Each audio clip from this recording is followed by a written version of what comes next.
La Nora, de 15 anys, fa dies que parla amb en Biel. Es coneixen de l'institut i cada cop tenen més confiança. Parlen sovint a la nit, es fan confidències i se senten propers. Un vespre, en Biel li escriu: Confio en tu.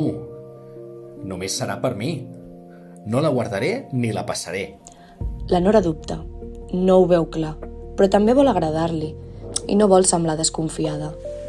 Després d'uns minuts, li envia una foto íntima. L'endemà, en Biel li torna a escriure: En tens més? Va, si ahir ho vas fer. La Nora li diu que no se sent còmoda. Al cap d'una estona rep un missatge. Doncs vigila amb la que ja tinc. La Nora es queda bloquejada. No sap si ho diu de broma o no. Aquella mateixa tarda, una amiga li ensenya el mòbil. La seva foto s'ha convertit en un grup. De cop, tot canvia. La confiança desapareix i la situació se li escapa de les mans. La Nora entén que un cop enviada, aquella imatge ja no depèn d'ella.